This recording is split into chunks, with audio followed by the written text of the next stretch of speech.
Bonsoir à tous et à toutes et bienvenue à la plateforme de la création architecturale où ici dans ce débat métropolitain que nous entretenons tous les mois avec des villes évidemment, des architectes, des urbanistes, des paysagistes, des artistes, des designers. Nous nous confrontons justement à l'espace contemporain. Et s'il y a bien un pays qui nous a attirés depuis le départ, ça a été la Chine. Et en 2008, lors des Jeux Olympiques de Pékin, nous ouvrions ici une grande exposition sur la Chine, que nous avions appelé justement, qui s'intéressait à l'explosion de la ville chinoise. Même si nous n'avons pas fait ce titre pour des tas de raisons, en tout cas, c'était ça que cela montrait. Et Jia Zhangke, qui est de grands cinéastes que vous connaissez, vous vous souvenez de Still Life, eh bien, avait accepté une sorte de mission d'exploration du territoire chinois, car nous ne voulions pas que le regard soit uniquement occidental. Donc Jia Zhangke avait dirigé 7 ou 6 autres réalisateurs et avait donc fait des portraits de ville dans cette exposition. Pourquoi je vous parle de cette exposition? C'est qu'elle est liée à Frédéric Edelman, qui en était le commissaire, et ce jour-là, il a invité le public français à justement se confronter à la question urbaine en Chine, parce que tout le monde avait une vision peut-être patrimoniale, historique, magnifique sur la Chine, mais que ces mutations de l'empire du milieu, eh bien, c'était ça qu'il avait exploré. Et il se trouve qu'en tant que grand connaisseur du Japon, un jour, j'ai proposé à Frédéric mais comme ça, un peu comme une provocation, c'était un jeu entre nous, de savoir s'il accepterait de faire le lien entre les deux pays, sachant que évidemment c'est 2 cultures différentes, 2 univers différents. Évidemment, c'est une évidence pour tout le monde. Mais donc il y avait une question de défi, de provocation presque à établir les liens culturels, architecturaux, et donc par l'architecture, est-ce qu'il accepterait de le faire? Et il l'a fait. Donc c'est, comme je le disais récemment, en présentant l'autre soir, lors du passage de jeunes architectes chinois brillantissimes, je leur disais, voilà, Frédéric Edelman, ça va être une soirée à haut risque, parce qu'il va se lancer dans un exercice que personne n'ose faire. Je ne connais pas encore de gens qui se soient livrés à cette analyse architecturale, justement en établissant des ponts, certes, qui vont être là à travers la mer de Chine, la mer du Japon, et c'est ça qui va être intéressant, c'est de voir quel est le fil conducteur et comment il va construire justement ce propos. Alors, je n'ai vu aucune image, j'ai même refusé de les voir avant, donc je veux me laisser surprendre autant que vous, et je vous souhaite une excellente soirée en compagnie de notre guide ce soir qui, justement de la Chine, je ne sais pas par quoi il va commencer et comment il va commencer, mais je me souviens de sa fascination pour le mât, quand il y avait cette exposition il y a quelques décennies aux arts décoratifs absolument extraordinaires. Donc le mât sur cet espace japonais. Voilà, j'en ai trop dit, c'est à lui. Frédéric, merci encore d'avoir accepté ce défi. Merci. Allô? Merci. Si je parle pas dans le micro, rappelez-moi à l'ordre. Je voudrais faire une ou deux, donner une ou deux précisions avant. La première, c'est que la plupart des photos, j'ai utilisé ce que j'avais, mais mes photos sont pas toujours absolument excellentes. Donc, il y en a beaucoup qui proviennent d'internet, faut bien le dire, ou d'amis qui me les ont prêtées. Donc, ce n'est pas forcément mes photos qui sont là-dedans. Donc, quand elles sont mauvaises, c'est certainement pas de moi. Ça, c'était la première chose. Donc, vous aviez peut-être lu dans l'annonce de ce débat qu'il s'agissait de Chine et de Japon. Et puis, tout d'un coup, je me suis rappelé qu'il y avait un pays qui était un peu entre les deux et qu'il était difficile d'éviter. Et donc, je suis allé voir un peu du côté de la Corée et puis également dans toute la littérature australienne ou de Honolulu, parce qu'il y en a pas beaucoup ailleurs, pour essayer de comprendre comment se faisaient les échanges. Parce qu'effectivement, comme le disait notre camarade, allô? Ah voilà, c'est mieux comme ça. Et donc, comme le disait Francis tout de suite, en fait, il y a très peu de littérature sur les échanges qui sont connus dans l'absolu entre le Japon et la Chine. En tout cas, si c'est mentionné, ça n'est généralement pas beaucoup détaillé, sauf parce que c'est ces deux universités ou ces trois universités autour du Pacifique que je citais tout à l'heure.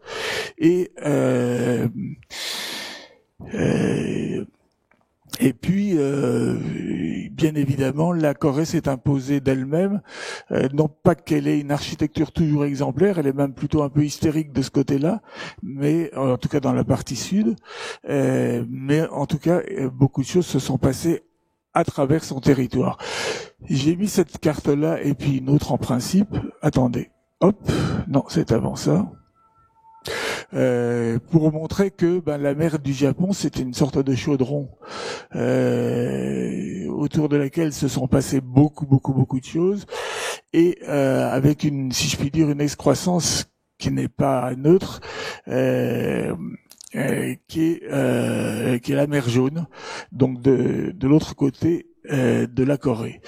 Et beaucoup de choses se sont passées par voie maritime, pas mal aussi par voie terrestre, et donc je me propose quand même de faire un petit voyage dans le temps pour essayer de comprendre comment se sont tissées ou pâtissées les conditions d'une bonne coopération entre les différents pays qui entourent ces mers. La Russie n'y participe pas beaucoup. Selon quelques auteurs un peu ambitieux, l'Inde serait beaucoup plus présente qu'il ne me semble, en tout cas. Mais en revanche, effectivement, la Chine, la Corée, le Japon ont vraiment tissé des liens étroits, notamment dans le domaine de l'architecture, bien sûr pas seulement. Donc, voilà une des cartes qui existent, que j'ai rebaptisé les ambassades. En fait, c'est toute forme de commerce plus ou moins culturel. On voit la ville de Chang'an en Chine, donc à côté de Xi'an, et puis Kyoto, qui est indiqué à l'origine de la flèche noire. Kyoto, c'est-à-dire en fait avant cela Nara, puisque Nara est une copie, enfin le plan initial de Nara a été une copie conforme de celui de Chang'an.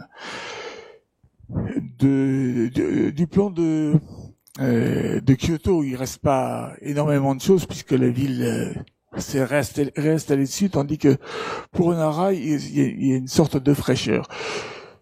Avant de parler d'un peu des catastrophes qui ont engendré l'histoire qui va suivre, peut-être faut rappeler que tout ça signifiait quand même d'assez bonnes relations, des relations beaucoup plus pacifiques qu'on ne l'a imaginé, et en tout cas après le passage des Mongols, qui ont plutôt d'ailleurs raté leur affaire, la paix est revenue, en tout cas pour longtemps et jusqu'au XXe siècle. Parlons un peu quand même des diverses plaies qui ont endommagé ces territoires. Avant le tremblement de terre, je commence par la Chine, mais avant le tremblement de terre de Tangshan, il y a eu plusieurs tremblements de terre absolument colossaux. Déjà dans le Sichuan en 1554, si je me souviens bien, mais il n'y avait pas de photos, donc j'ai pas pu vous en servir, et qui aurait fait, dit-on, 800 000 morts. Et puis on garde la mémoire du tremblement de terre du Sichuan. J'ai mis cette photo parce qu'il y a toute une série de sacs d'écoliers là devant qui peuvent nous rappeler le petit mémorial construit par Ai Weiwei je me souviens plus dans quelle ville, excusez-moi, ça me reviendra, qui est un hommage, une petite maison dédiée à une jeune écolière chinoise qui est morte dans ses ruines. Ce qui est intéressant de toute façon, c'est que c'est par l'architecture qu'on a voulu honorer cette petite fille. Et effectivement, c'est quand même, en dehors des vies humaines, c'est l'architecture qui semble au moins trinquer d'abord dans la plupart de ces situations. Les mêmes choses se passent malheureusement aussi au Japon, à commencer par, en tout cas pour la mémoire, le grand séisme et l'incendie de Tokyo en 1923. Il y a quelques images qui sont, je crois, éloquentes, bien que noir et blanc.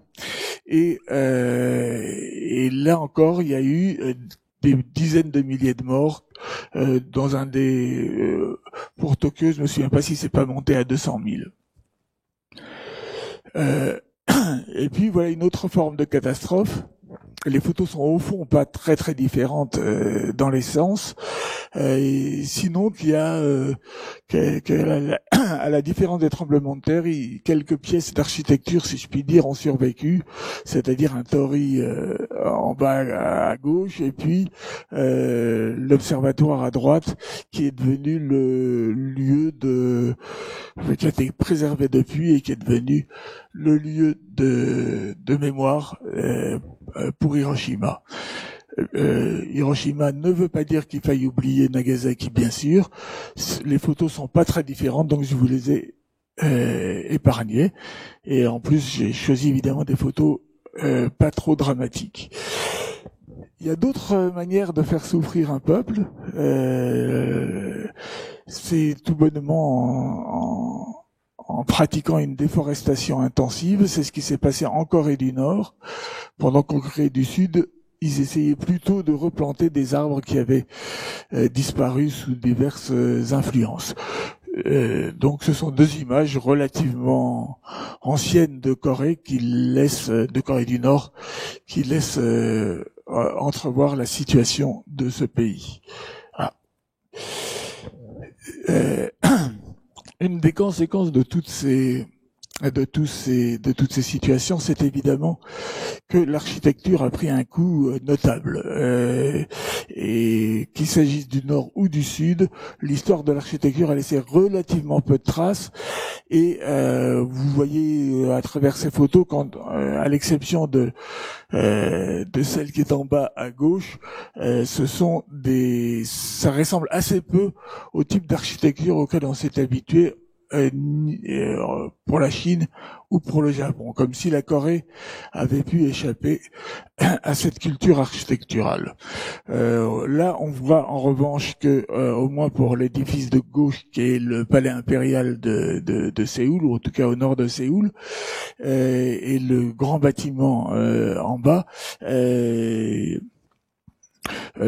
haut à gauche, on reconnaît tout à fait un palais d'origine chinoise. En bas, c'est plus curieux, mais les Coréens ont plus d'imagination qu'on ne leur prête souvent. Et puis, il y a évidemment un troisième type de dégâts, ou un quatrième, je ne sais plus où j'en suis.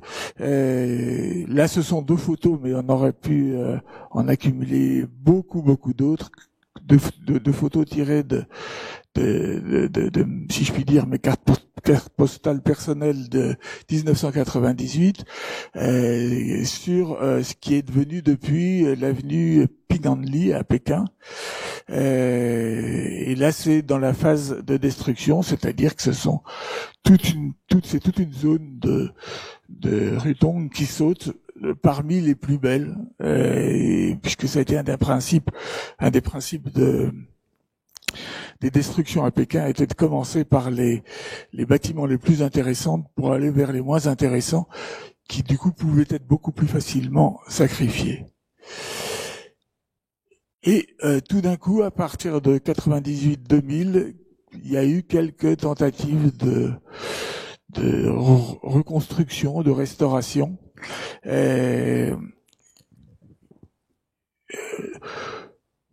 un peu lentes au départ, et puis qui se sont transformées dans des comment dirais-je, dans des modèles un petit peu étranges. Là, c'est avant que c'est à Pignao, avant que l'État ne s'en occupe. C'est encore une école. On voit les murs bleus derrière, et c'est un très beau bâtiment qui, évidemment, est dans un état de grande souffrance. Ça, c'est le temple de la ville, où de Pignao aussi, qui est en cours de réfection. En bas à droite, c'est la façon dont on restaure la statuaire locale. Et le Yuan Mingyuan, c'était une autre manière de détruire les choses, comme vous vous en souvenez sans doute. C'est donc le sac du palais d'été, donc des destructions purement coloniales qui ont beaucoup endommagé avec un intérêt lamentable. Enfin, sinon que beaucoup des pièces les plus précieuses de ces du palais du Yuan Mingyuan ont disparu, de la cité interdite aussi, et puis relativement récemment, dans la mesure où Pékin n'arrive pas à reprendre en charge véritablement la gestion du grand parc qu'est devenu le Yuan Mingyuan, la ville de Dongyan, beaucoup plus dans le sud, a décidé de s'offrir un immense parc de cinéma pour jouer pour faire des films d'époque, et quelques films très célèbres d'ailleurs sont déjà issus de Dongyang, qui est un lieu des plus étranges. Alors là, on va rentrer dans quelque chose de plus sérieux, mais je voudrais prendre mes notes avant d'oublier d'autres choses plus importantes.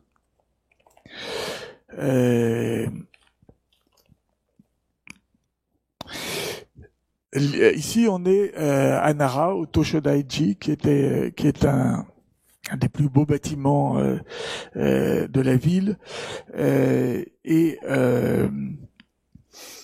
qui vient d'être, enfin, qui a fini d'être restauré il y a une petite dizaine d'années,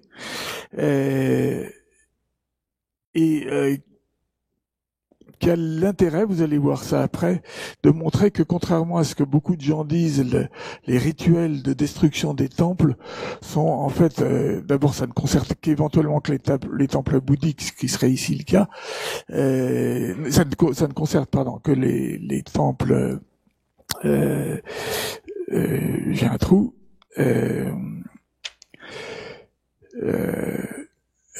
bon, enfin, que les religions dédiées à la gloire de l'empereur, tandis que les temples bouddhiques n'ont jamais souffert de ça, et bien au contraire, chaque fois que l'un d'entre eux était abîmé, ça a engendré beaucoup de chagrin, beaucoup de malheur, et une grande envie de les reconstruire totalement, non seulement à l'identique, mais même de récupérer tous les fragments de bois qui n'étaient pas passés soit dans l'incendie, soit mangés par les insectes, soit endommagés par la pluie ou le temps.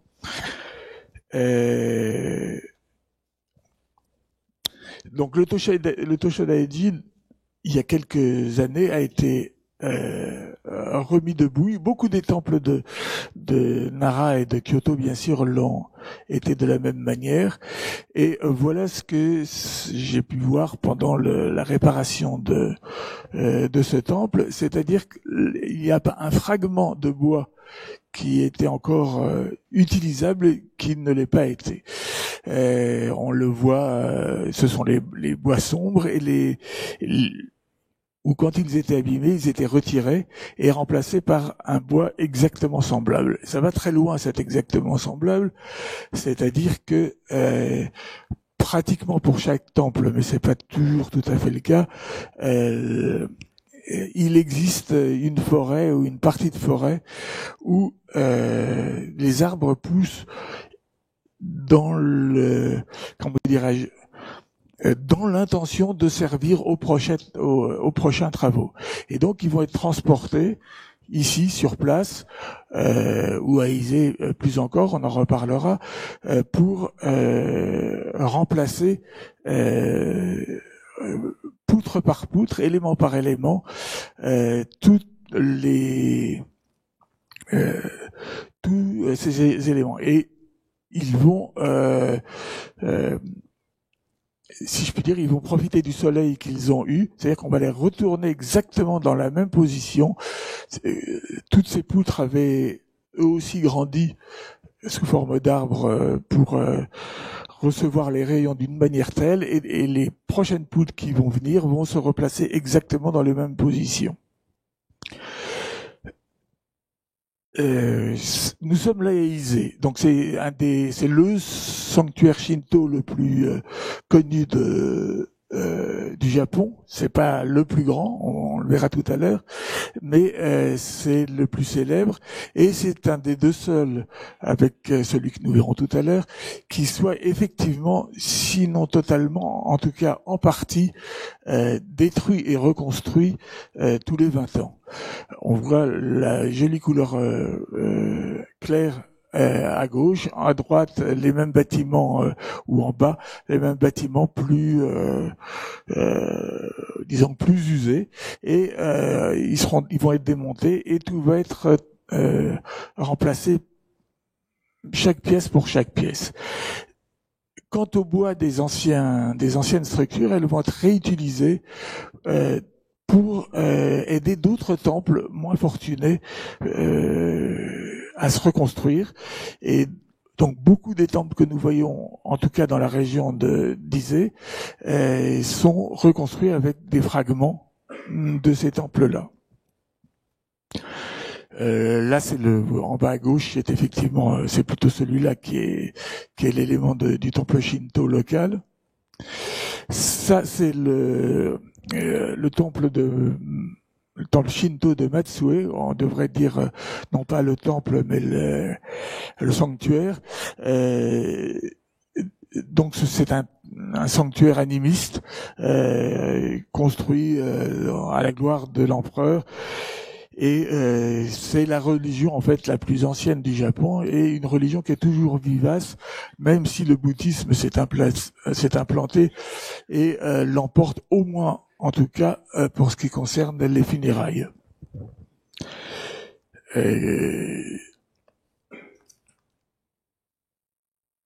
Celui-là, Matsue, c'est le plus grand temple Shinto, en tout cas du Japon. J'ai intitulé ça un peu Histoire de si près. C'est pour, comment dirais-je, conforter ce que je vous disais tout à l'heure, c'est le caractère extraordinairement précieux du bois là-bas. La désolation que peuvent ressentir les gens quand ils voient brûler ou quand ils voient détruit ou telle partie de leur patrimoine, et la raison pour laquelle toutes ces forêts sont entretenues avec énormément de soin. En bas, c'est la vallée de Kiso, dans ce qu'on appelle les Alpes japonaises, en bas à droite. Au-dessus, c'est un bois de cyprès qui servira non pas à Kiso, mais pour tel ou tel temple. Et puis, en bas à gauche, c'est, si je puis dire, le stage qu'a fait la maison de Kiso ici à la Cité de l'Architecture. C'est une maison qui avait été reçue en cadeau par une anthropologue d'ici qui s'appelle Jane Kobe, et qu'elle l'avait elle-même donnée à la France. Et puis la France n'avait pas trouvé mieux que de lui trouver ces funérailles de première classe dans une des salles du palais de Chaillot. Et puis finalement, comme le palais de Chaillot a, comme vous le savez, a dû subir un certain nombre de travaux, la maison de Kiso a été finalement transportée au jardin d'acclimatation, ce qui est plutôt une bonne idée, sinon que c'est peut-être pas l'entourage le plus indiqué pour un bâtiment de ce type. C'est un bâtiment d'un autre, tout à fait autre type, puisque c'est un bâtiment en pierre, et c'est un bâtiment en plus, si je puis dire, qui préfigure beaucoup de choses, c'est le Yuan Mingyuan, construit avec les équerres et sous la direction des jésuites, avec en tête un certain nombre de modèles baroques occidentaux, et vous avez à droite une gravure de l'état où une partie des bâtiments, c'était un parc absolument immense, et puis en haut à droite les restes qui ont échappé aux incendies de l'époque, qui ont donné lieu, comme peut-être certains d'entre vous s'en souviennent, à une des plus belles lettres de Victor Hugo au capitaine Butler, qui a été un des dirigeants des pillages qui ont eu lieu dans cet endroit. Donc nous retournons, si vous voulez bien, à Dongyuan et à Churai, parce que finalement, il n'y a pas que Dongyuan qui a eu l'idée de se reconstruire un petit morceau de Yuan Mingyuan. Il y a aussi la ville universitaire de Zhuhai qui est tout près de Macao.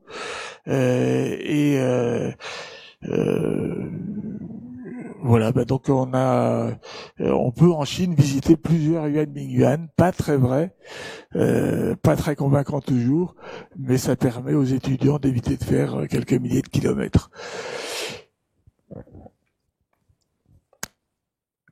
On va revenir un petit peu en arrière, parce qu'avant toutes ces mésaventures, qu'est-ce qui a pu se passer? Comment s'est constitué le savoir, d'abord en Chine, puis qu'est-ce qu'il est advenu de tout ça? Alors évidemment, tous ces textes ici sont des rééditions très postérieures, puisque là c'est des textes imprimés, c'est plutôt donc du 19e siècle. C'est un peu le Lubanxing, c'est un peu Lupan, c'est le dieu ou la figure tutélaire des charpentiers, plus exactement.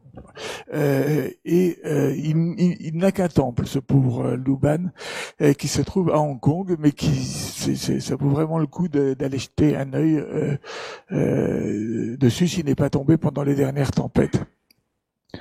Donc vous voyez, tout est un peu naïf, tout est un peu illustré. Il y a des compagnons charpentiers qui scient, d'autres qui clouent. Et puis en bas à droite, il y a quelques indications déjà de Feng Shui. On va y revenir là, ici, par exemple, ou plus encore ici. Le Feng Shui, donc vous savez tous ce que c'est. C'est devenu une espèce de tarte à la crème universelle, qui consiste à faire adapter aux bâtiments et aux hommes un certain nombre de positions. À l'origine, c'était plutôt fait pour les morts, et puis progressivement ça s'est étendu, ça a été pour les vivants, pour leurs habitations, et pour les villes bien sûr, puisque toutes les villes et toutes les habitations maintenant et toujours sont généralement dirigées vers le sud, ont besoin d'avoir un peu d'eau à leurs pieds, une montagne dans le dos, toutes sortes de choses. Et puis le I Ching au centre, qui est une forme de boussole qui leur permet également d'assurer l'avenir. Ça, c'est un beau et pur ouvrage de Feng Shui. Et voilà l'autre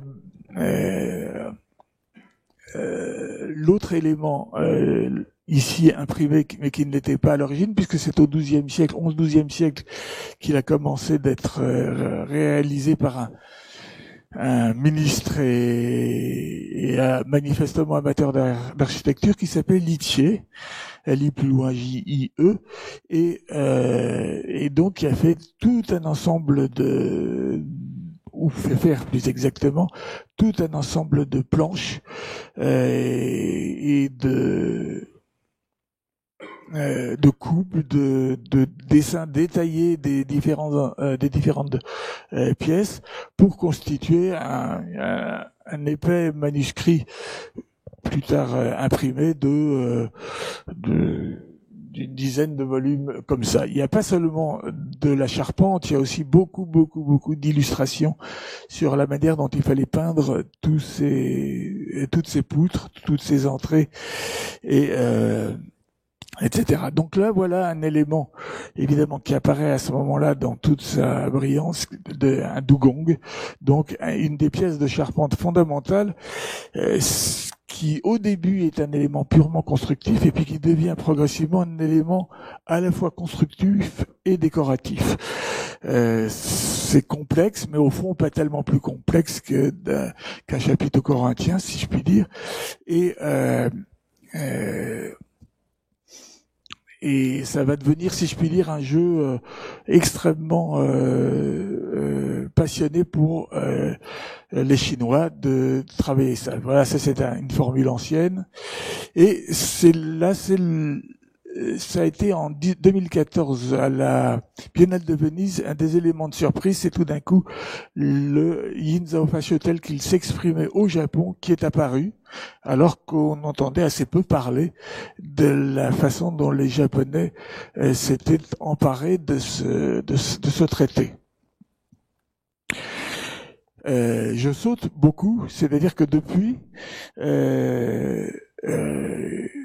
il y a plusieurs musées qui sont apparus au Japon, dont celui-ci, dessiné par Kangokuma, je l'ai marqué 2 fois, mais c'est pas son nom, c'est une seule fois, qui est le pont musée du bois dans la préfecture de Kochi, et qui est un bâtiment qui est moins intéressant qu'il n'en a l'air là, parce qu'il bénéficie d'une belle lumière, et dans lequel on voit rassembler tout un ensemble d'éléments de charpente extrêmement passionnants. Donc si vous y passez, n'hésitez pas à vous y arrêter. Et puis donc peu après que le Yin Zhao Fascio se soit installé en Chine, il a commencé à fuiter, si je puis dire, vers le Japon, ou plus exactement, ce sont les Japonais qui ont commencé, ou les empereurs japonais, qui ont commencé d'envoyer en Chine des expéditions pacifiques pour recueillir tout un ensemble d'éléments de savoir. Ça va donner l'imprimerie, bien sûr, mais ça va donner aussi tous les principes d'architecture, et ça va dessiner d'ores et déjà quelque chose qui est assez important, c'est-à-dire une chose que j'appellerais une sorte de tripartition, enfin de partage en 3 des éléments qui constituent la construction, c'est-à-dire les colonnes horizontales ou surtout verticales, puisque c'est ça qui va soutenir tout, et Kangokuma s'en souvient bien ici avec sa colonne unique, les toitures qui deviennent un jeu, c'est pas forcément courbe comme on le voit partout. Ici, c'est assez plat. Et puis toute la rhétorique des cloisons et des murs qui tourne autour du plus léger possible, du plus transparent, du plus souvent en papier, comme vous le savez, mais quelquefois aussi, quand il s'agit de fortification, en un peu plus lourd. Ça semble bizarre, mais ça, c'était le pavillon chinois de la dernière exposition universelle de Shanghai.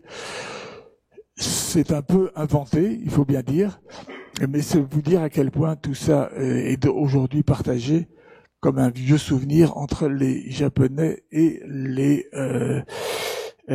Chinois.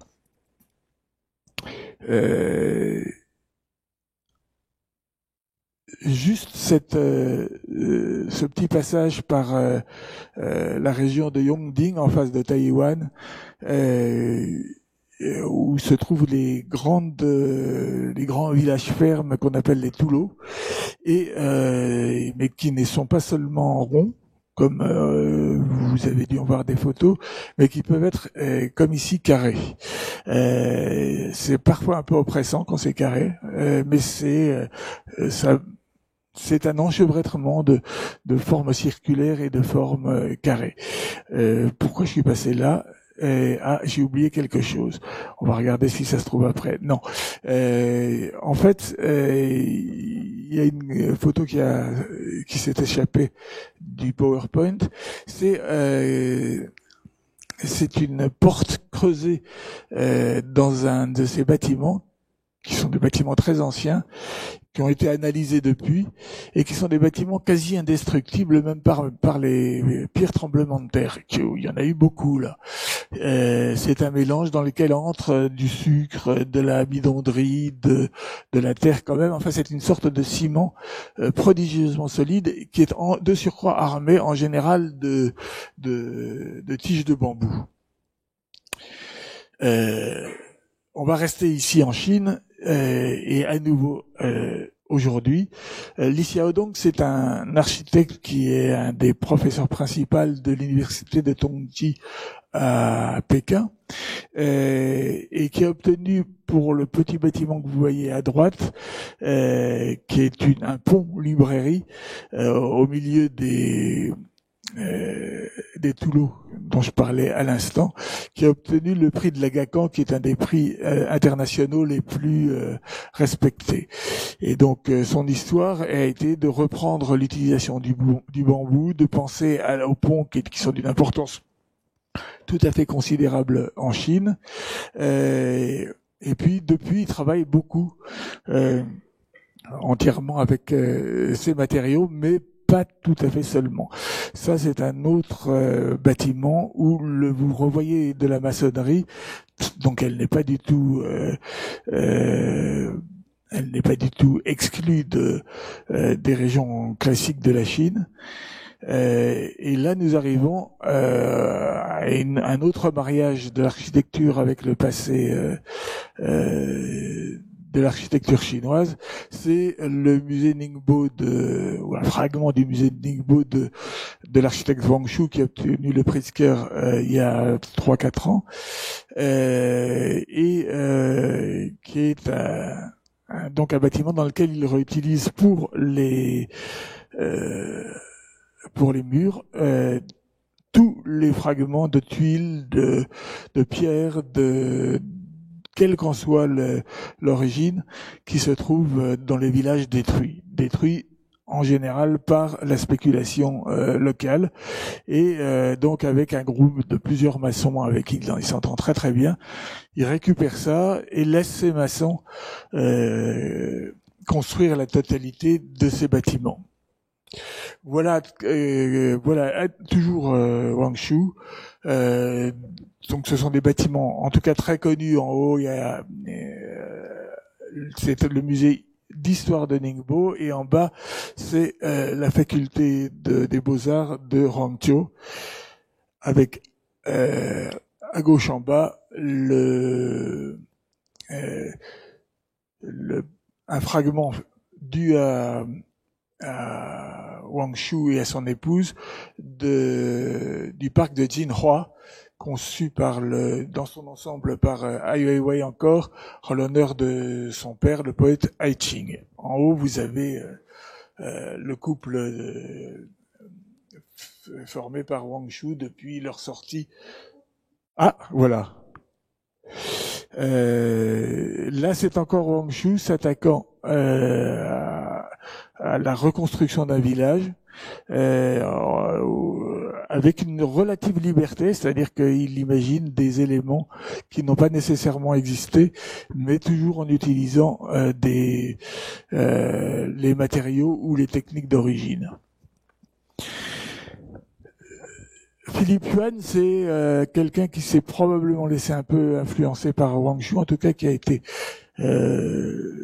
a repris cette idée que les parois pouvaient devenir des objets d'art, et c'est ainsi qu'il les exprime. Ici, c'est évidemment conçu à l'aide d'un ordinateur, et donc quand on s'éloigne, la paroi se met à jouer sous le soleil ou la lumière de façon extrêmement impressionnante. Là, c'était un des éléments de son propre atelier, et toute la paroi qui est un peu translucide est construite selon le même principe. Toujours Philippe Yuan, qui s'attaque lui aussi maintenant à des espaces plus vastes, avec la récupération de la tuile classique chinoise pour ces bâtiments. Ce sont des édifices tout à fait contemporains, comme vous pouvez le voir en bas à gauche, et qui indiquent, si je puis dire, que se confirme un divorce réel entre une architecture conduite sous la houlette des Occidentaux et ce type d'architecture qu'a adopté ou qu'ont adopté un bon nombre d'architectes chinois, de plus en plus nombreux, même si d'autres, bien sûr, utilisent des techniques tout à fait contemporaines et avec une grande liberté, parfois encore mal assurée à la différence du Japon, mais quand même tout à fait impressionnante. Ça, c'est toujours le même Philippe Yuan. Et vous voyez le jeu que peut donner ce type de construction qu'on n'a pas encore imaginé à ma connaissance en Occident. Et il ne se sert pas seulement de parpaing, mais aussi de béton, auquel il astreint, enfin qu'il contraint à adopter tout un ensemble de formes à l'extrême beaucoup plus sophistiquées même que celles que Le Corbusier avait imaginé. Li Xingong, c'est un cas assez typique de l'architecture chinoise. Là, je ne sais pas trop par qui il a été influencé. C'est un professeur de Tsinghua lui aussi, et donc Tianjin, c'est la région. Il a fait un campus dont je n'ai mis là qu'une photo, qui si je puis dire, reprend la rhétorique des silos à grains, même si ça n'est, si vous regardez dans le détail, ça n'est pas tout à fait ça. Il a fait par ailleurs pas mal d'abominations, mais si ça vous intéresse, Li Xingong, vous le retrouverez en grande quantité dans l'internet, sur Internet. Au chapitre j'ai oublié le nom de son agence, c'est une agence d'État absolument considérable. Voilà une autre agence chinoise, toujours, on va se quitter la Chine dans pas très longtemps, qui est Dessaos, conduite notamment par, ils étaient trois au départ, maintenant il n'y a plus que Liu Yichun et l'autre, je me souviens plus de son nom, pardonnez-moi. À gauche, à droite, c'est une faculté enfin un des éléments de la faculté ou d'une université à Dongguan. Je crois que c'est une faculté de physique. Et en bas à droite, c'est une galerie en plein Shanghai, ou en tout cas au bord de Shanghai. Assez passionnante comme idée architecturale et assez émouvante, en tout cas faite la grâce de me croire dans le soir qui tombe. Paf. Toujours la même agence qui aime elle aussi travailler sur le principe des escaliers. Et là, ce sont eux aussi qui se sont emparés avec une grâce un peu comment dirais-je, moyenne, justement d'un ensemble de silos comme Li Xingong l'avait fait de façon plus métaphorique. Et puis là, vous avez une autre chose, puisque c'est un musée d'art contemporain, qui est une sorte de souvenir du Centre Pompidou. Il ne s'en cache pas. Hein. Et le voilà encore. Vous avez ici un mélange là de béton, de tuiles classiques, de pierre, dans un paysage là enneigé. Et je crois que c'est une très belle architecture qui se passe plutôt de commentaires. Encore un autre musée d'art contemporain, c'est pas le même que tout à l'heure, pour Shanghai.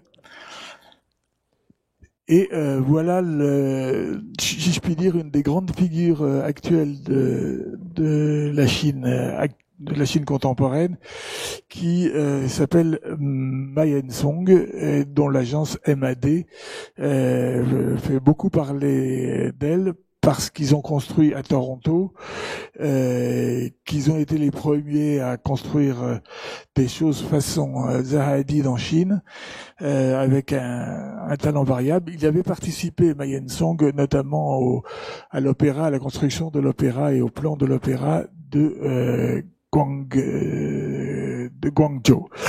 En bas à droite, alors on m'a mangé ma légende.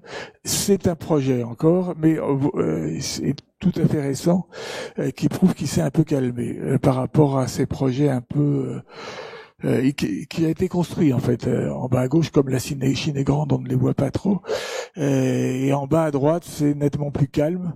On verra ce qu'il adviendra dans les temps qui viennent. C'est lui aussi, c'est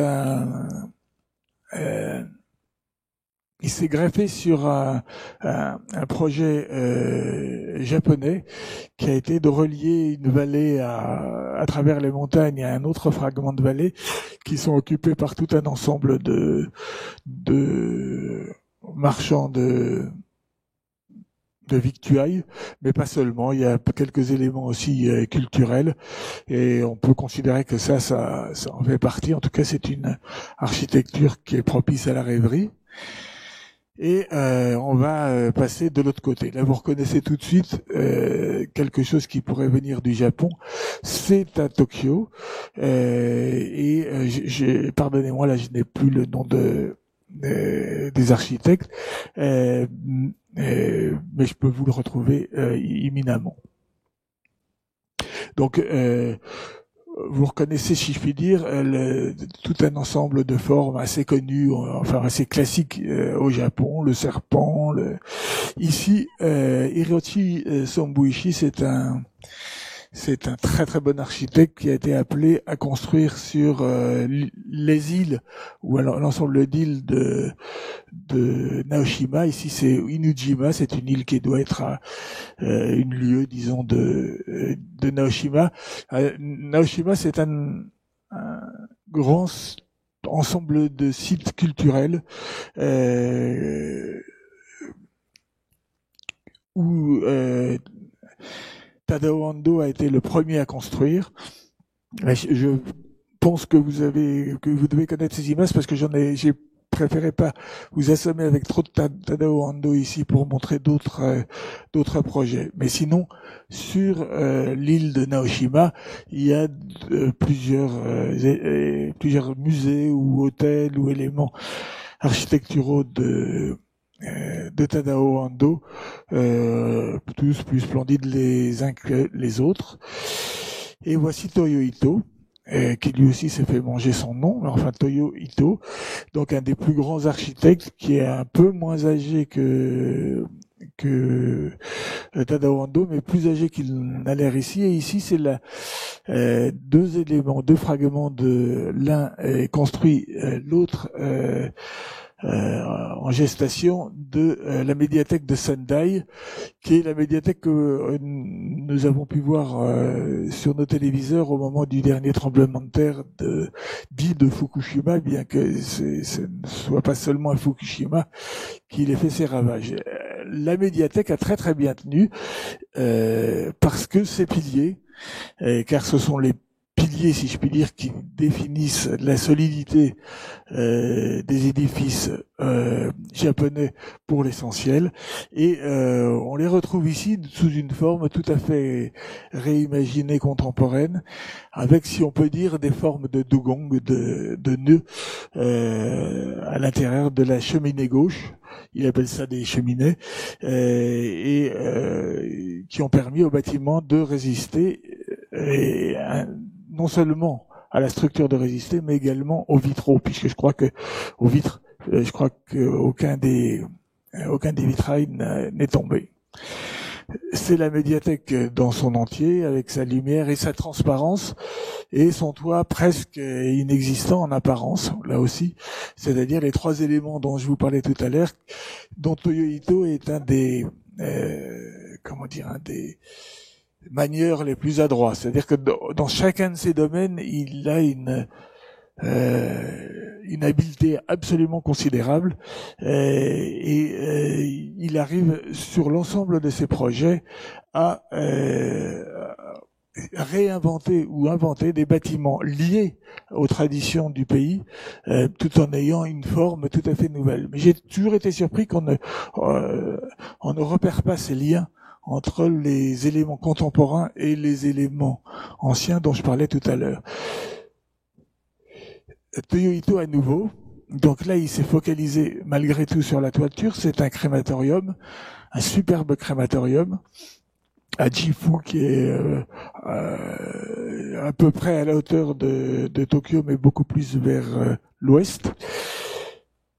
Et voici Sejima, sur laquelle non plus j'ai pas multiplié les diapos, dans la mesure où vous connaissez bien Sejima et Ryuen Nishizawa, qui sont les deux patrons de Sanaa, et ensemble ils ont fait le projet du Louvre, Lens, et le projet de la Samaritaine à Paris. Dans un autre style, mais toujours avec cette inquiétude ou cette volonté de réimaginer les façades sur un mode à la fois traditionnel et sur un mode contemporain. Donc là, c'est Hiroshi Nakamura et NAP, qui est une autre agence d'architecture qu'on appelle toujours NAP, excusez-moi. Et donc là, c'était en fait on le voit en bas à gauche, c'est à la fois un café et une boutique et qui fonctionne. C'est pas très loin de Tokyo, mais ça vaut vraiment le coup d'y faire un saut. Et voilà un autre bonhomme dont on entend beaucoup parler ces derniers temps, Akihisa Hirata. Là, c'est un de ces bâtiments les plus récents que j'ai pu visiter à mes risques et périls il y a pas très longtemps, puisque les portes étaient fermées, donc il fallait grimper par-dessus, et c'était aussi rassurant que ce que vous voyez là. Donc là encore, c'est totalement ouvert. La toiture est totalement végétalisée ou à peu près partout, et les circulations sont assez difficiles à cerner, ce qui fait qu'on peut assez facilement quand même se casser la figure. Ce que vous voyez là, et en bas à droite, ce sont mes chaussures juste avant que je me casse la gueule. Un autre architecte qui joue un peu avec les mêmes formules, donc avec des demi-planchers, des fenêtres à ras-le-sol, c'est Tato. Là, c'est une maison à Miyamoto. J'ai montré que l'intérieur, car il est tout à fait composé comme toutes les maisons japonaises, c'est-à-dire avec un certain bordel. La maison japonaise est volontairement assez bordélique au rez-de-chaussée, avec les plantes à l'extérieur, des paquets de livres inutilisé ou acheté et jamais lu. C'est un nom en japonais que j'oublie malheureusement, qui est assez poétique. Et on va faire une petite série de toits, celle-là qui peut rappeler un peu les cours carrés ou cours rectangulaires, en l'occurrence ici, de l'autre versant de la mer Jaune. À nouveau Sejima et Nishizawa, pardon.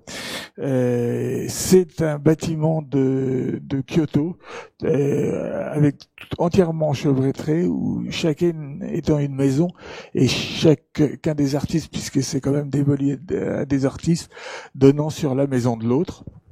Mais c'est très beau. Là, c'est près de Kobe. Encore un travail sur le toit extraordinairement raffiné d'un architecte qui s'appelle Tadashi Suga. Je pense qu'une seule diapositive peut suffire pour penser à l'extrême raffinement de ce type de projets qui sont assez fréquents en fait au Japon. Encore un qui a l'air d'une maison mais qui n'en est pas une. En fait, c'est l'entrée d'un tunnel du côté de la préfecture de Gunma par un architecte qui s'appelle Taku Sakaoshi, qui est pas encore très connu mais qui souhaiterait l'être. Et voici le studio Sandwich, ce qui est un peu dans le cas présent, un peu une tautologie, puisque le bâtiment est un peu conçu lui-même comme deux tranches de pain qui contiennent un pavillon des arts, non loin d'Hiroshima. alors là, on retrouve encore pas mal des caractéristiques de l'architecture traditionnelle, mais totalement repensées de façon contemporaine. Ici, nous entrons dans la maison de Manuel Tardif, que beaucoup de gens ici connaissent, qui est un Français qui a rejoint une agence d'architectes qui s'appelle Mican, qui font des bâtiments, vous allez voir, très variés, très très différents les uns des autres. Et là, on est chez lui, et dans une série que l'on peut dire assez bétonnée, dans la mesure où vous allez voir à l'extérieur, je ne sais pas si j'ai des photos de l'extérieur, mais il n'y a que des éléments en béton. Mican, mais aussi avec un photographe qui s'appelle Souterra, qui est celui qui a pris cette photo, et a fait énormément de photos de maisons. Un catalogue quasiment qui montre la belle diversité dont profitent actuellement les îles du Japon. C'est eux, c'est à Karuizawa, c'est une villa entièrement en bois qui donne sur un paysage tout à fait spectaculaire, assez en hauteur, faut monter, et voilà, qui permet vraiment de voir le paysage à plusieurs dizaines de kilomètres à la ronde. Kengokuba, vous en avez bien sûr entendu parler, d'ailleurs tout à l'heure même, puisque on retrouve ici le musée pont qui se trouve en bas, et j'ai mis en bas à droite un bâtiment qui ne lui plaît plus du tout, qui correspond à l'époque où les architectes étaient très tentés par le postmodernisme. Donc là, vous avez un exemple de colonne, si je puis dire, corinthienne, qu'il ne revendique plus tellement, et il en a même, dit-il, un petit peu honte. En bas à gauche, c'est encore un projet, en haut à droite, c'est à gauche, excusez-moi, c'est un projet entièrement en bois pour une boutique de chocolat Omotesando ou de confiserie. En bas à gauche, c'est un bâtiment du même type que celui qu'on a vu, mais signé par Sanaa. Et là, on reste dans le bois avec deux architectes assez spectaculaires qui s'appellent le monsieur et madame Tezuka, en l'occurrence Takaharu et Iue. Takaharu s'habille toujours en bleu et Iue s'habille toujours en rouge. Ça permet de les reconnaître, si je puis dire, sinon vous avez une photo d'eux ici. Et là, il s'agit d'un bâtiment de constructeurs dans une ville plutôt à 300 km environ à l'ouest de Tokyo, qui est pas véritablement encore occupée, mais qui est en cours d'occupation, et où vous trouvez notamment un piano, parce que c'est un très bon pianiste aussi, et comme vous voyez au fond, peut-être, l'enseigne Yamaha, il a réussi à se placer devant un magasin de piano, là encore. Tezuka, c'est toujours eux, un autre type de bâtiment qui rappelle peut-être celui de Suga que nous avons vu tout à l'heure, c'est-à-dire encore un bâtiment très très très à la fois sévère, juste, précis, dans lequel il accorde une grande importance au toit. Ici, c'est alors une de leurs spécialités, ce sont les écoles maternelles ou les écoles tout court, mais de préférence maternelle. En tout cas, on va en voir deux ici. Ça, c'est le jardin d'enfants d'Asahi, qui est un des plus récents. J'ai rajouté en haut à droite son interprétation personnelle des piliers. Comment on fait pour tenir un bâtiment sur ce type de socle, et au fond vous retrouvez, même si les doigts sont différents, la façon de poser les poutres horizontales sur les piliers au fond et au premier plan là encore. Le reste est quasiment transparent. Ben alors, voilà, on va revenir. Voilà, c'est lui là, oui. Ça, c'est l'école probablement la plus célèbre actuellement, en tout cas sur le plan international. C'est encore une école maternelle qui est fabriquée selon sur un plan circulaire, dans la mesure où ils ont pu remarquer que les gamins préféraient infiniment tourner en rond que de se battre ensemble dans le rond central de leur école. Donc quand vous mettez là, on voit la main en haut à droite, quand on est dans un des éléments verticaux de cet édifice, on les voit qui commencent à partir et qui vont faire éventuellement plusieurs fois le tour de leur école. Et ils sont très très calmes, très gentils, comme toujours les Japonais bien sûr, mais là particulièrement obéissants. Furuichi, donc on en a vu déjà un bâtiment tout à l'heure. Là, c'est le monument à la paix, disons censé être le plus significatif de Nagasaki. C'est un bâtiment en fait quasi plat, mais qui donne l'impression d'avoir plus d'épaisseur et qui lui, si je puis dire, a inversé absolument toutes les catégories du Japon. Donc il est opaque, il n'a pas de toit et il n'a pas de colonne. Là, c'est encore un autre jeu, c'est presque un dugong en soi-même, c'est-à-dire autrement une colonne surmontée d'éléments qui deviennent transparents dans les hauteurs.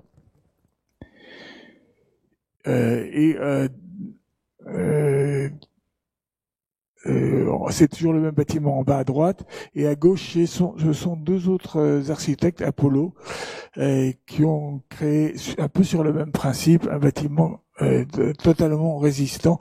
C'est un peu étrange d'ailleurs quand ils disent que c'est un bâtiment résistant au tremblement de terre, puisque tous les bâtiments sont censés l'être. Encore le même, excusez-moi, je suis remonté en arrière. Junya Ishigami, que vous avez vu lors d'une exposition en France. Ça, c'est un institut de technologie à Kanagawa, où tout est sacrifié en fait au principe des piliers, les murs étant voués à la transparence et le plafond étant disparaissant dans la somme des différents éléments. Mikan, on en parlait tout à l'heure à propos de la maison de Tarditz. Et là, c'est le bâtiment de l'école française d'Extrême-Orient, un bâtiment entièrement écologique, puisque au Japon aussi ils sont assez omnibulés par ces questions. Et vous revoici en bas à gauche Tezuka, Yue et enfin monsieur et madame, le bleu et le rouge. Et c'est une des chapelles, des innombrables chapelles qui sont en fait pour l'essentiel vouées à célébrer des mariages. Non pas que la chrétienté soit absente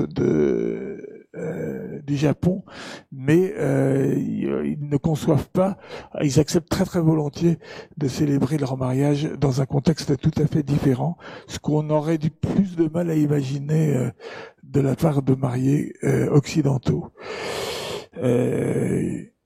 Toujours les mêmes Katsuya Fukushima et Hiroko Tominaga que vous avez vu un peu avant. Il s'agit là encore d'un jeu sur la charpente qui ne correspond pas du tout évidemment aux chapelles traditionnelles, bien qu'elle en reprenne tout un ensemble de caractéristiques pour tenir à peu près debout. En bas à gauche l'archerie, en haut à droite une toute petite salle de boxe.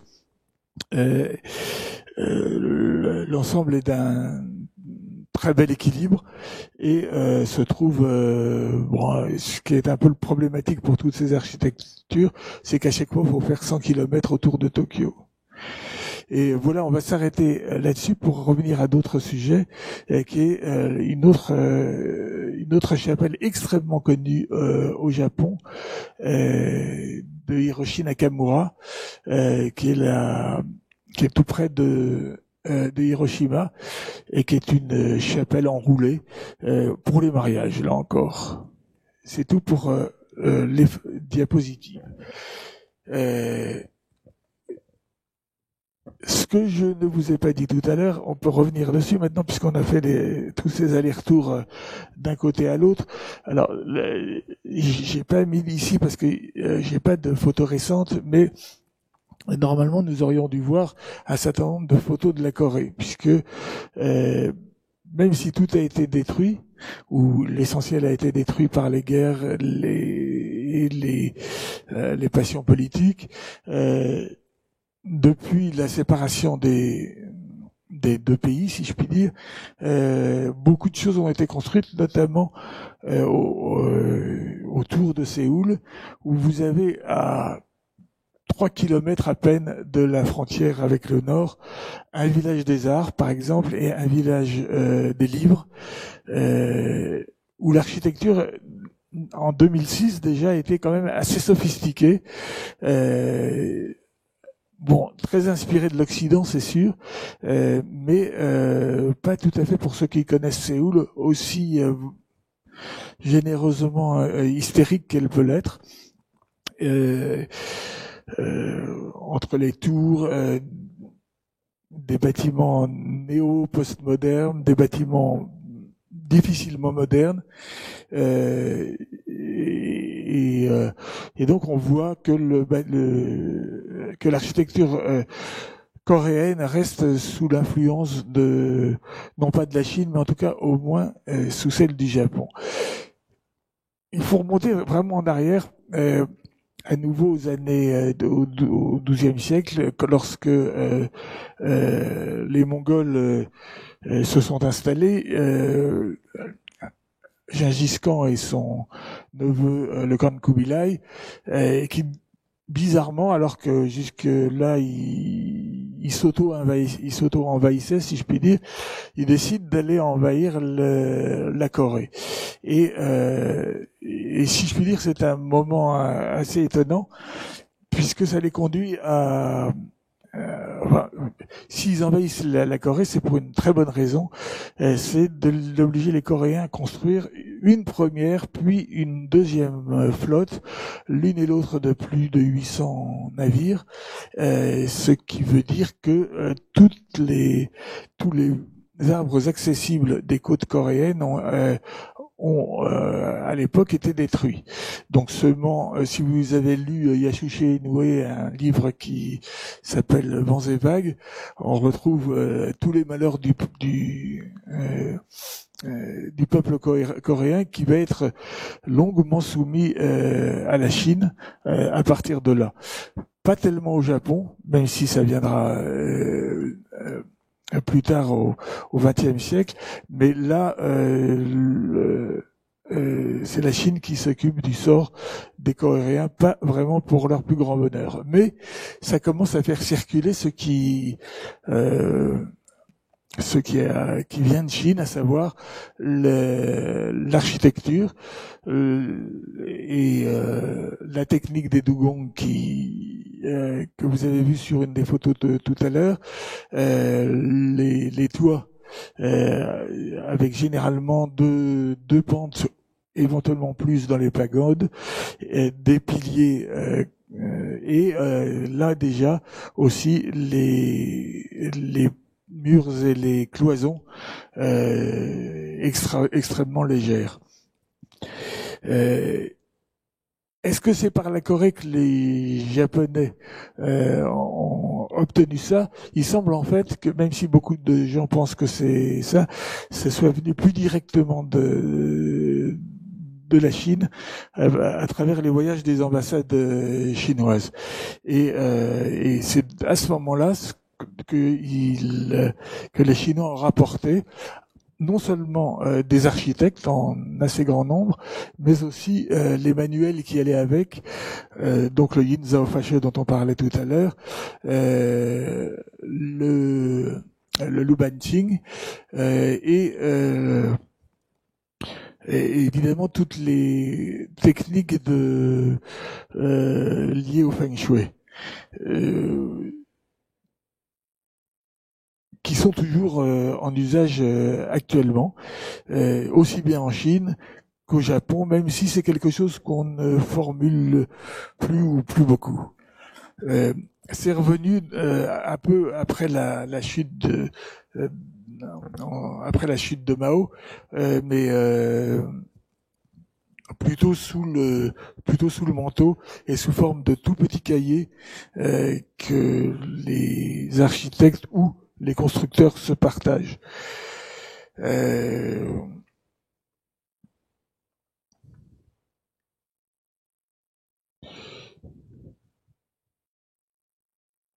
Voilà, donc je vais m'arrêter là pour éventuellement parler avec vous si ça vous intéresse,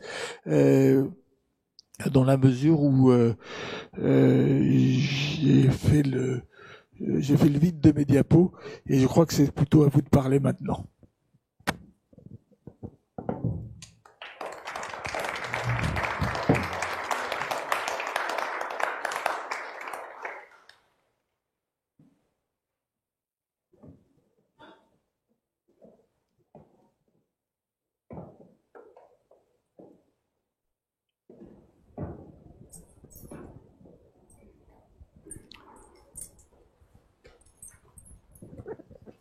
Questions, commentaires?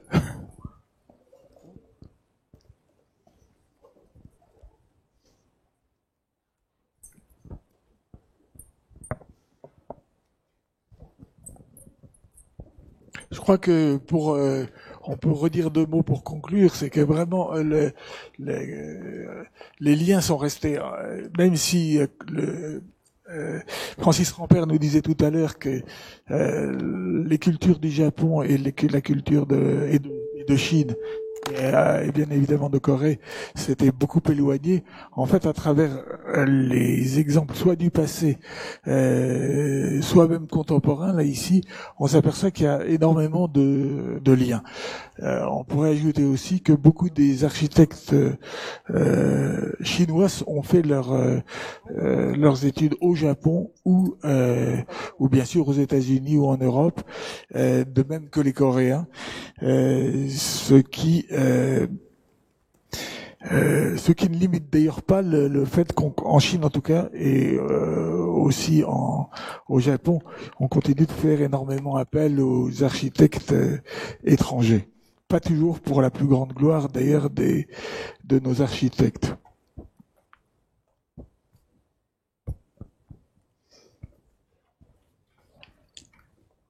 Vous voulez des exemples?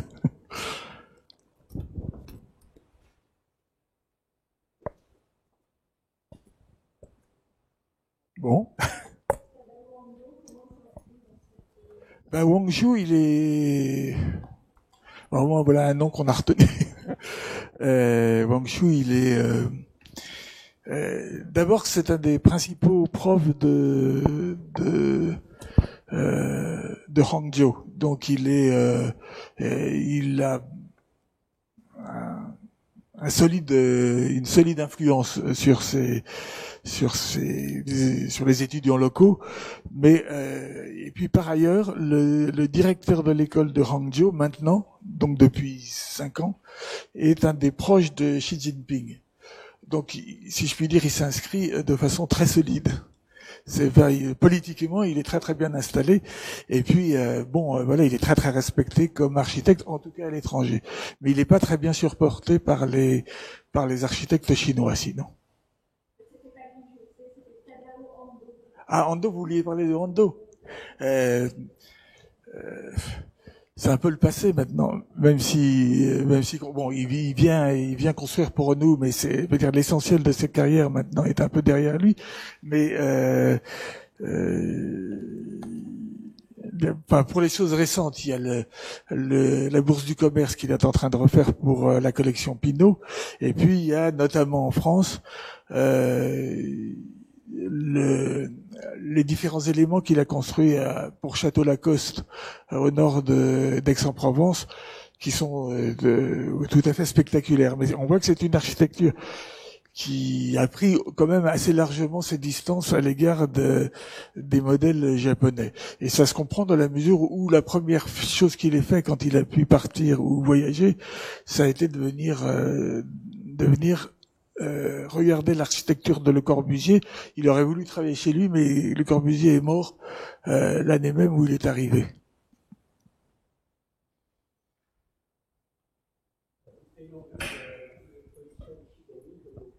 Oui.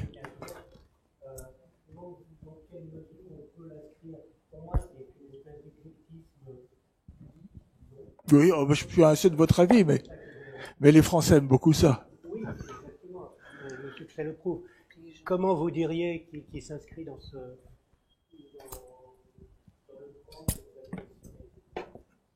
Bah, lui aussi, il prend un peu c'est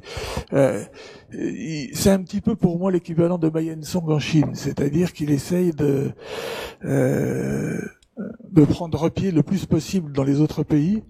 Manifestement, il cherche à se trouver, à obtenir son prix de cœur lui aussi, Ma Yensong et Ishigami aussi, d'où une faculté, une capacité à voyager tout à fait prodigieuse. Bon, maintenant, quelle est la valeur d'Ishigami, quelle sera la valeur d'Ishigami à long terme, je sais pas. C'est plutôt charmant ce qu'il fait. C'est un peu dangereux, comme le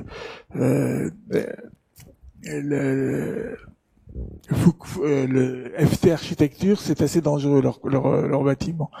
Si on se casse la figure, ça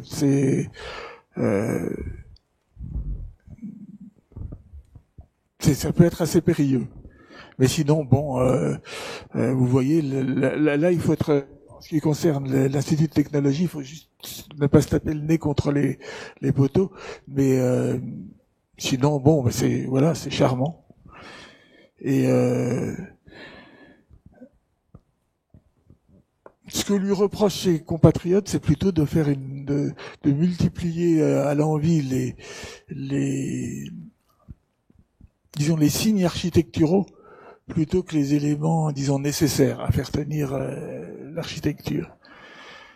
Mais en même temps, les Japonais sont pas plus miséricordieux pour leurs confrères que les architectes français.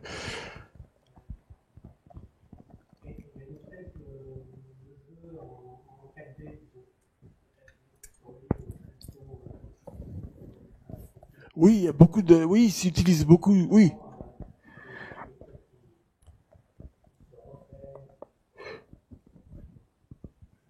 Oui, non, oui,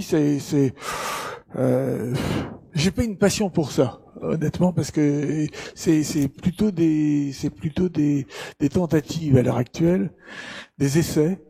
Il y a des endroits où ça marche très très bien dans il y a plusieurs universités américaines. Au Japon, je pense aussi, il y a beaucoup de travail sur ces questions-là, mais ça reste quand même un petit peu décalé. C'est pas, c'est presque en contradiction, si vous voulez, quand même, avec la crainte qu'ils ont des tremblements de terre. Oui, oui.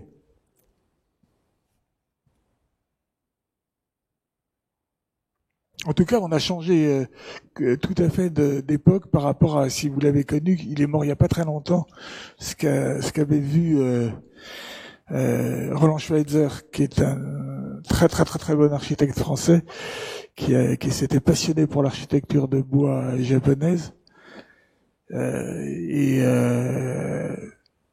qu'il a assez largement nous l'a fait connaître. Hein, c'est un...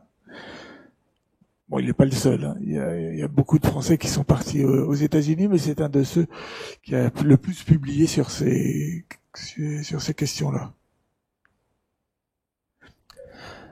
Sinon, Frédéric, nous avons une question sur Facebook. Je suis ici, c'est moi. Donc il y a Mélissa Toussaint qui nous demande: les études d'architecture sont-elles différentes au Japon ou est-ce la culture qui a dicté les modulations et leurs ordres? Je suis sourd en plus. Pardon? Je suis sourd. Ah ok. Les études d'architecture sont-elles différentes au Japon ou est-ce la culture qui a dicté ces modulations et leurs ordres? En fait, ce qu'on peut, en tout cas, il y a une, comment dirais-je, les études au Japon ont été très très marquées par l'américanisme au lendemain de la guerre. C'est-à-dire que la reconstruction, c'est quand même d'abord les Américains qui s'en sont occupés, avec des personnalités évidemment comme Kenzo Tange qui ont, si je puis dire, dominé toute l'architecture des quatre îles. Et puis en Chine, au contraire, c'est l'inverse, c'est-à-dire que tout s'est vidé et à partir des années 70, il y a quasi plus d'écoles dès lors que la révolution culturelle commence, il n'y a plus d'écoles d'architecture, ou alors il y a des professeurs martyrisés et qui disparaissent. Et, y compris pour la Chine, énormément de professeurs d'histoire.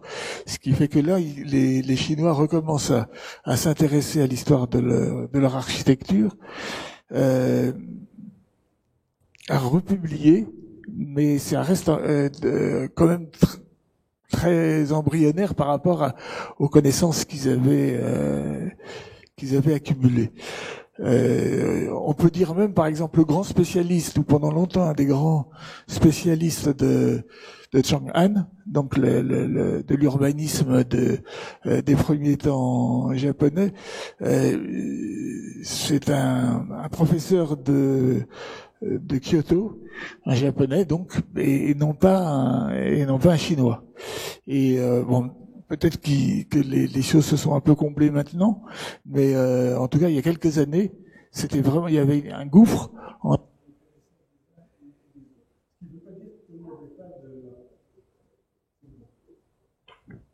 Allô? Oui.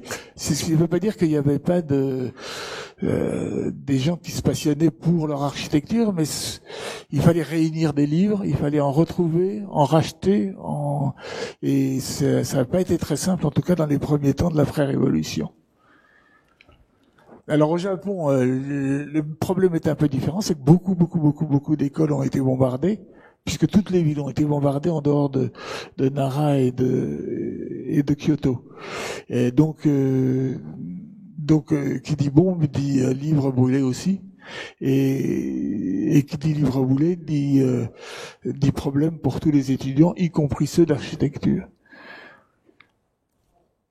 C'est ce qui explique aussi d'ailleurs qu'aussi bien en Chine peut-être, hein, c'est ce qui me semble expliquer qu'aussi bien en Chine que au Japon, il y a une grande fascination pour l'architecture de bois et d'innombrables tentatives pour faire parler au bois un langage nouveau. Le soumettre à des structures différentes,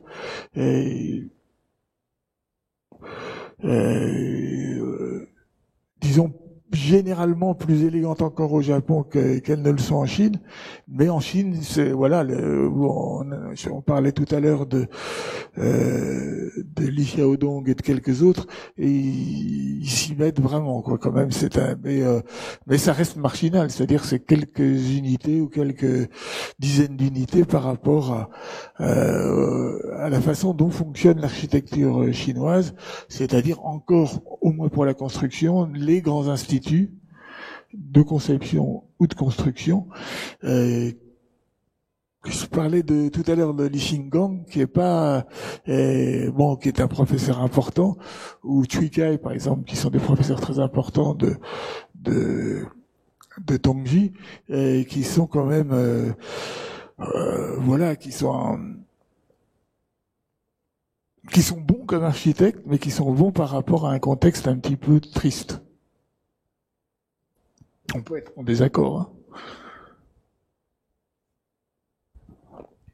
J'avais juste Dans votre présentation, en sous-titre, il y avait 3 mots, Dugong, Tokyo et Kumimono. Ah, oui. Et Attention, Kumimono, voilà, ça fait partie des choses que j'ai oublié de vous dire. voilà. Eh ben, ce sont les 3 mêmes mots. Tokyo, c'est assez cocasse, mais c'est effectivement Tokyo avec un accent sur le O, le dernier O. Dugong, c'est 2 troisièmes tons. Et le dernier, c'est pas de ton, c'est tout à fait, voilà, Donc c'est japonais au niveau. la même chose. Pardon? 3 mots qui signifient la même Ça chose. veut dire exactement la même D'accord. chose. Simplement, il y a 2 mots japonais, ce qui est quand même luxueux pour un seul mot chinois. Merci. De rien. Et ça fait partie des choses qu'on connaît pas. C'est ici, alors que ça fait partie des vocabulaires qu'on devrait un petit peu acquérir, pas totalement, pour arriver à entrer sur ces territoires-là. Je pense.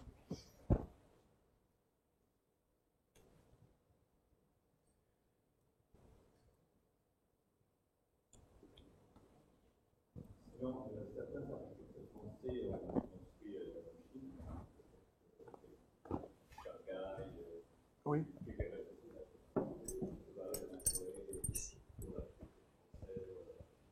Ah oui, mais alors ça c'est oui l'architecture. Oui, l'architecture française ou européenne, en fait, ou internationale, dans les concessions notamment, évidemment, ont eu une importance très très grande à Shanghai, pas seulement, par exemple, mais aussi à Wuhan, par exemple, où il y a un Bund aussi, et même en remontant encore plus haut, il y a partout, si je puis dire, où les Européens ou les Américains même ont posé le pied, on retrouve même à Chongqing, on retrouve des quartiers plus grands ou pas grands d'inspiration occidentale. Pas toujours construit ou japonaise même, par exemple. Par exemple à Shanghai, vous avez le long de la rivière Suzhou, il y a plusieurs bâtiments qui ont été construits par des Japonais selon des méthodes japonaises. Ce qui est assez c'est une architecture industrielle, mais c'est une architecture japonaise.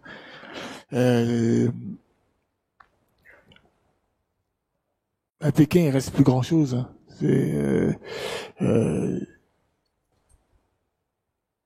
Ou l'architecture contemporaine, mais celle qui entoure les périphériques et qui est quand même pas toujours géniale.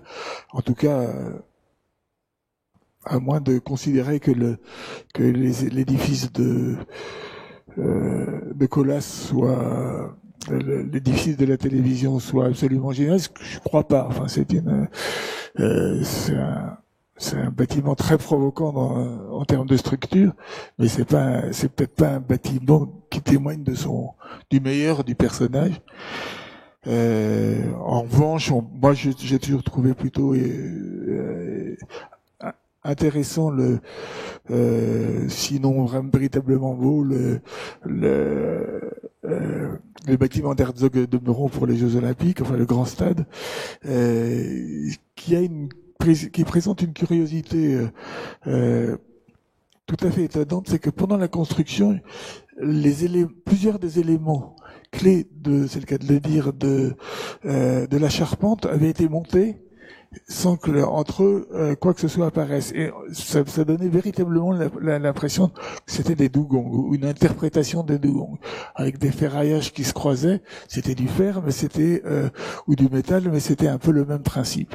Et puis quand ça continue à monter, simplement les dugongs, si je puis dire, ou les croisements de ferraille, se sont mis à entourer l'ensemble de la structure, et notamment qui étaient quand même en béton. Faut pas se cacher les yeux.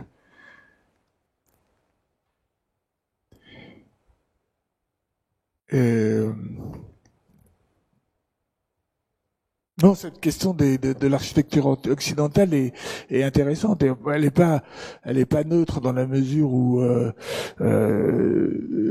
au départ les Chinois ont volontiers adopté tout ça. C'était pas, enfin, je dirais pas qu'ils l'aient tous adopté volontiers, mais en tout cas à Shanghai,